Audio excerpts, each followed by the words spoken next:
d'être avec nous aujourd'hui. Nous avions rendez-vous l'année dernière, derrière cette période extrêmement compliquée qui était les attentats. Nous en avons encore eu d'autres cette année. Et en 2015, eh bien, Monsieur Hervé est en train de nous rappeler qu'il faut vraiment que l'on se penche sur le sujet de la violence, parce que quand on voit que dans un pays où on est capable de faire aligner en pleine séquence scolaire, et ça se passait en Lorraine, des enfants avec des FAMAS et avec l'armée, je pense que nous n'avons pas tous compris à quel point cette violence est la racine de la violence de la société. Et la violence sexuelle est la racine des violences les plus meurtrières. Nous avions Lison Robichon-Bussière l'année dernière qui nous avait interpellés justement sur les liens de violences sexuelles qu'avaient vécu justement ces hommes qui avaient perpétré ces attentats. Et il est donc important que nous prenions conscience de cette violence et que nous étudions les référentiels de la violence, parce qu'ils ne sont pas tous identiques pour chacun de nous. Et bien entendu, ces enfants aussi qui sont abandonnés et qui sont violentés sont les premiers à entrer dans toutes ces sectes et dans tous ces processus de radicalisation qui nous occupent beaucoup aujourd'hui. Alors pour les personnes qui ne connaissent pas bien SVS, on va juste redire un tout petit mot sur cette association qui porte un projet de santé publique.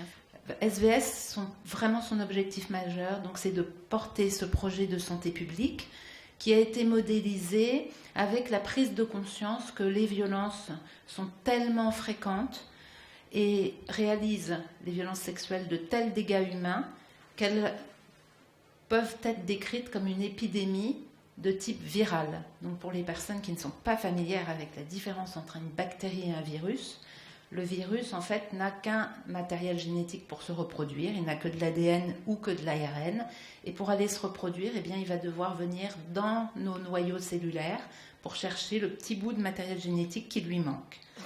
Et pour nous, finalement, c'était une modélisation intéressante de modéliser cette lutte contre une épidémie de type viral, parce que cela explique bien en modélisation l'ampleur des dégâts humains, et cela permet aussi de comprendre comment quelqu'un qui a été victime de violences sexuelles peut à son tour contaminer quelqu'un d'autre par la violence sexuelle, donc devenir auteur. Donc nous travaillons sur une stratégie d'éradication d'une épidémie de type viral. Le plan d'action, on vous le rappelle, il est balisé par des assises nationales annuelles, et nous sommes donc à nos 3e assises. Les premières étaient au Sénat, les secondes à l'Assemblée nationale, et nous revoici au Sénat. Il est probable que nous soyons à l'Assemblée nationale l'année prochaine. Et nous avons donc ce plan d'action qui, dans un premier temps, voulait faire un état des lieux de tout ce qui se fait dans ce pays, parce qu'il faut dire qu'il y a beaucoup de gens qui agissent, malheureusement pas assez en concertation et pas assez en multidisciplinarité, comme le disait Monsieur Hervé. Et c'est aussi pour ça toute la richesse aujourd'hui de vos présences. Vous pouvez regarder sur la liste des intervenants, vous représentez des secteurs extrêmement différents, donc ça va être important de partager et d'échanger. Nous avons pour objectif en 2019, c'est ça le vaccin, c'est d'obtenir une tolérance zéro. La tolérance zéro, c'est quoi? Ça veut dire pas de différence entre attouchement et viol, parce qu'il faut vraiment comprendre que les violences sexuelles, déjà quand ne serait-ce qu'un attouchement, comprendre qu'on on est déjà entré dans l'intimité d'une personne, puisque vous savez qu'on a des champs électriques, des champs magnétiques autour de nous, et notre entité est bien plus large que notre corps. Et sur le plan médical, on retrouve souvent les mêmes dégâts entre attouchement et viol. Le deuxième point très important dans cette tolérance zéro, c'est qu'il n'y ait pas de délai de prescription. Parce que mettre des délais de prescription, cela veut dire qu'il y a des fenêtres où on peut finalement être impuni de ces crimes extrêmement graves. Et le mot puni n'est pas vraiment très approprié, parce qu'on préfère au sein de SVS dire que cela empêche la mise en soin des auteurs. Et pendant 2015, vous avez vu qu'il y a eu beaucoup de communication en Amérique du Nord en particulier, et en Angleterre, avec les auteurs à répétition. Là, les derniers procès en date, c'est celui de Bill Cosby. Il faut savoir que les auteurs ne sont quasiment jamais auteurs d'un seul fait, mais sont des auteurs à répétition. Donc c'est très important. Là, on a 2 sénateurs en activité. On a besoin de vous pour vraiment faire comprendre à tous les parlementaires, mais au Sénat, vous avez voté cette loi 368 qui favorisait l'imprescriptibilité, ou en tout cas l'autorisation d'écouter la parole des personnes quand elles avaient une levée d'amnésie traumatique. C'est vraiment fondamental de travailler avec les députés pour comprendre à quel point c'est vraiment clé. Donc la mise en œuvre juridique et législative, eh bien, elle est à faire. On a cru l'an dernier que peut-être on serait en avance sur le programme, grâce à vous, sénateurs, mais l'Assemblée nationale n'en a pas décidé pareil. Vous voyez également qu'on est en phase où on commence à énormément travailler sur toute la formation et les grands plans de prévention. Et on détaillera tout cela aussi un petit peu aujourd'hui et demain dans les ateliers. L'association SVS aujourd'hui, c'est plus de 350 personnes, avec toujours les 13 groupes de travail initiaux qui sont toujours présents, que je vous laisse découvrir ici, qui réalisent un travail dans leur secteur, mais comme je le disais déjà un peu l'année dernière, de plus en plus en transversal, parce qu'on a besoin tous ensemble d'échanger sur nos pratiques. C'est un projet qui est national, mais qui est aussi international, et je remercie Salim Essio du Cameroun qui est là avec nous aujourd'hui. En particulier Florence Tilkens qui va arriver tout à l'heure, elle est dans l'Eurostar pour l'Angleterre. Et vous voyez sur les connexions du site internet qu'à part l'Alaska et puis une petite zone en Europe centrale, à peu près toute la planète s'est connectée sur le site de l'association. Donc on est très content de cette étendue. Les réalisations 2015, eh bien, cette année, je mets en avant le maillage terrain, et vous êtes beaucoup ici à vous occuper de plateformes SVS en France.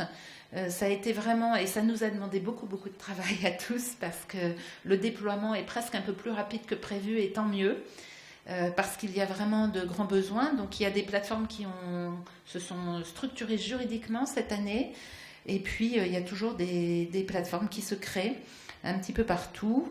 On a même du mal à suivre, on va dire, et on en parlera demain pendant les ateliers.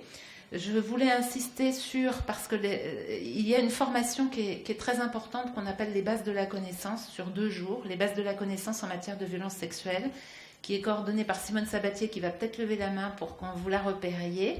Voilà. C'est souvent à l'issue de cette formation de 2 jours qu'on a une belle mobilisation. Là, il y a une grosse équipe lyonnaise qui est là. Et la dernière formation qui a eu lieu au mois de décembre à Lyon, eh bien, a donné lieu à la création de la plateforme avec 17 personnes engagées pour la faire grossir. C'est énorme. Hélène, t'es fière, hein, voilà, responsable de la plateforme de Lyon. Et je ne sais pas si tous les Lyonnais sont arrivés, mais je ne sais pas s'il y a Karine et Violaine Chabardet. Voilà, vous êtes là. Et je retiens le message de Karine, donc qui est gendarme, Karine, et qui m'a dit c'est formidable les plateformes parce qu'on se sent moins seul. On a besoin de tous justement travailler en synergie. Et voilà, merci d'être là en particulier aujourd'hui. Donc il y a encore de la place sur la formation de Paris 23-24 janvier. Donc n'hésitez pas à venir voir Simone si vous le voulez. Dans les autres réalisations, eh bien, un énorme travail du groupe des médecins. Je redis toujours, je suis Necker enfant malade, Université René Descartes, 12 ans d'études, 10 minutes sur le sujet des violences sexuelles. Donc Monsieur Hervé vous a rappelé qu'il y a encore énormément de travail, puisque je crois qu'aujourd'hui les étudiants en médecine c'est 2 heures seulement. Donc nous faisons un très gros travail de communication, et nous faisons aussi un petit peu le travail de l'État en matière d'épidémiologie, puisqu'il n'y a pas d'études cliniques. Donc ce sera l'intervention de Jean-Louis Thomas tout à l'heure, du docteur Pierre Lévy également, et puis, dont je ne comprends pas d'ailleurs, oui, il parlera sur la séquence tout à l'heure, Pierre, Et puis un gros travail d'information du corps médical, puisque pour la première fois aux entretiens de Bichat, nous avons eu la possibilité d'animer une table ronde sur les violences sexuelles, donc c'était quand même une grande première. Et je vous signale également une revue de la littérature qui a été faite par le docteur Jean-Louis Thomas sur la somatisation médicale chronique, qui est la plus grosse revue de la littérature mondiale sur la somatisation. On a la chance qu'elle soit en français et on a la chance qu'on nous ait donné le droit de diffusion. Donc vous pouvez la télécharger, la diffuser, la photocopier. Il y a des patients qui m'ont dit je l'amène à mon médecin. Le corps médical a vraiment besoin de travailler et d'avancer. Voilà, beaucoup d'autres communications, grand public et dans la presse également. Le travail vertical, c'est également des travaux de recherche. Donc nous avons avec nous aujourd'hui le docteur Anne-Cécile Petit qui vous parlera de l'épigénétique, donc je ne vais pas déflorer le sujet. Et demain en atelier également, vous aurez le professeur GL qui vous parlera des liens entre suicide, tentative de suicide, idées suicidaires et violences sexuelles. Les protocoles de soins, on les abordera aujourd'hui et demain également en atelier, entre autres avec le docteur Marie-Laure Gamet qui vient de Lille et qui s'occupe beaucoup des auteurs mineurs. La formation des soignants, donc vous avez compris que c'était quelque chose de clé, donc vous aurez plusieurs interventions sur ce sujet pendant ces 2 jours. Et puis sachez également que nous travaillons, nous essayons d'avancer pour obtenir cette ALD 31 de remboursement à 100% des soins pour les personnes qui ont vécu des violences sexuelles. Donc nous travaillons avec la caisse primaire d'assurance maladie, les caisses primaires d'assurance maladie et les mutuelles, mais là il y a un grand champ de travail à faire. Et vous verrez, tout à l'heure, Jean-Louis Thomas vous donnera le coût de santé publique de ces violences sexuelles. C'est vraiment urgent d'avancer. Beaucoup de travail transversal, comme je vous le signalais. Donc le groupe des législateurs, le groupe juridique et judiciaire et le groupe des médecins, bien entendu, a essayé de faire bouger les choses, comme vous le savez, l'année dernière. Mais nous avons réussi à déclencher une commission de révision des délais de prescription quelque part parce que le vote à l'Assemblée nationale était un choc de refus de cette loi. Donc nous aurons Guy Geoffroy en fin de journée, député, qui nous parlera un petit peu de cette commission et d'où on en est, parce qu'il ne faut pas s'arrêter aux conclusions de la commission, il faut que les travaux reprennent et qu'on retravaille sur cette prescriptibilité. La protection des signalants, donc le docteur Catherine Bonnet sera là. Monsieur le procureur de Montgolfier nous a annoncé hier soir son absence et je pense que Catherine vous en dira un petit mot. Il vous prie de l'excuser. Donc protection des enfants, toujours très importante et Marielle Vissé interviendra tout à l'heure pour montrer que même dans les lieux où les enfants devraient être protégés comme les institutions, eh bien ils ne le sont pas toujours. Et nous travaillerons également demain surtout sur le parcours juridique et judiciaire. Voilà, sachez que cette année, et je sais qu'il y a beaucoup de sages-femmes ici aussi présentes, on a fait un très très gros travail, commencé un très gros travail de prévention dès la maternité. Parce que faisons en sorte, plutôt que d'avoir à guérir des patients, c'est compliqué les parcours de soins, faisons en sorte que ça n'arrive pas. Donc énorme travail sur la prévention, avec les sages-femmes, mais également la prévention en milieu scolaire. Et je remercie les établissements, certains des établissements qui ont été mis en place avec nous cette année en prévention qui sont là. Donc, je ne sais pas, Catherine, vous pouvez peut-être vous lever. Le Mont-Saint-Jean aussi, vous montrer, parce que ça sera bien que vous échangiez aussi. Hein. Donc, si des personnes veulent, voilà... ils viennent d'Antibes. Si des personnes veulent échanger avec ce que c'est que mettre en place un programme de prévention en milieu scolaire, n'hésitez pas à échanger avec eux. Ensuite, j'ai d'ailleurs transité un peu trop vite d'ailleurs sur cette diapositive, hein, puisque c'est clé aussi toute cette prévention auprès des enfants. Et je remercie Francine Lavoie qui a traversé l'Atlantique pour venir avec nous et qui tout à l'heure vous parlera de ses 20 ans d'expérience de prévention au Québec. Et je remercie Francine aussi parce que tout le programme que nous déployons, les gens du lycée Charles de Gaulle, là par exemple, eh bien, une partie du travail qu'on met en place a été très inspirée et Francine nous a aussi donné le droit d'utiliser une partie de son travail, en particulier pour toutes les sections collège et lycée. Le groupe des médecins, des thérapeutes et des sportifs, merci aux sportifs aussi d'être là, on a beaucoup de monde de l'escrime toujours qui est représenté ici. Nous travaillons sur des protocoles de soins qui intègrent le sport et qui intègrent l'art parce que cela permet d'aller plus vite dans la réparation, ça permet de prendre confiance plus vite. On détaillera tous ces protocoles demain en atelier, entre autres. Ensuite, nous avons ce déploiement international qui se fait petit à petit. Donc aujourd'hui, nous aurons un film de Sally Messiot du Cameroun. Sally est journaliste et elle va nous interpeller de nouveau sur le manque de moyens et sur les grands dégâts qui se passent là-bas. Et puis nous aurons en atelier, et je vous encourage à aller la voir, Florence qui vient de Londres et qui justement va nous expliquer comment en Angleterre on prend les choses à bras-le-corps de façon assez différente finalement de ce que l'on fait en France, donc sous tous les angles, y compris les angles législatifs.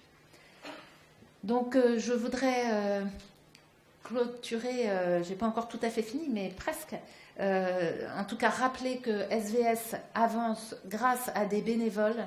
Et pour le moment, parce que quand on essaye d'aller chercher de l'argent dans les financements sur le sujet des violences sexuelles, c'est extrêmement compliqué. Comme nous le disent il y a certaines entreprises qui nous ont déjà donné de l'argent, mais surtout ne dites pas que c'est nous qui vous les donnons parce qu'on ne veut pas avoir notre nom accolé à violences sexuelles. En revanche, il y a beaucoup de PME qui nous soutiennent, vous avez la liste un petit peu, et grâce à qui aussi ces assises sont possibles. Donc vous voyez que chez SVS tout est possible, puisque même on arrive à faire mettre sur une moto une sénatrice en sortant du ministère de la Culture. Voilà. Oui, c'est vous, Muguette, là-haut. Voilà. Alors, je voudrais aussi rappeler que dans le groupe Art, on a beaucoup de gens qui se sont engagés et que je voulais rendre aujourd'hui un hommage à Franck Ferrari, qui est décédé cette année. Et je vous laisse prendre connaissance du message de Franck, qui a été un des premiers engagés sur ce sujet des violences sexuelles et qui nous a demandé un peu avant de mourir de vraiment continuer ce combat qui est important. Donc Franck me permet de faire la transition, Christelle, avec le groupe Art qui est extrêmement actif et qui arrive à mobiliser tout l'Opéra de Paris. Hélène, tu peux peut-être te montrer travail extraordinaire de tout le groupe Art. Et donc Hélène a mobilisé tout l'Opéra de Paris et a mobilisé tous les plus grands chanteurs de la planète, on peut le dire, ce qui fait que nous avons des interventions de ce groupe que plein de plateaux mondiaux rêveraient. Donc on vous attend le 17 janvier, le 12 mars, le 13 juin. On a même des créations mondiales rien que pour nous. Et je salue Karine Dehay qui est notre marraine, qui soutient beaucoup tous ces projets. Et puis, il n'y a pas que le groupe Art Christelle, merci, qui agit, parce que même parfois, on a des gens qui nous disent comme ça, eh bien tiens, telle association peut faire quelque chose pour nous. Donc Cyril, merci d'avoir mobilisé cette association de l'ASIEM qui va faire une représentation des poissons rouges d'Anouilh prochainement pour nous. J'ai mis cette image pour bien vous rappeler, voilà, saisissez. On est sur un sujet grave. Ceci dit, tous les gens qui travaillent sur SVS savent qu'en général, on travaille de façon joyeuse et dynamique. Donc, saisissez l'opportunité de ces assises pour en faire un beau moment d'échange et de partage. Connectez-vous. On a des pauses. Au Sénat, c'est pas possible d'avoir du café ni quoi que ce soit. Donc, profitez, échangez, parlez. Et puis demain, on aura du café. Je remercie le professeur Hervé de nous accueillir à l'université René Descartes pour tous les ateliers.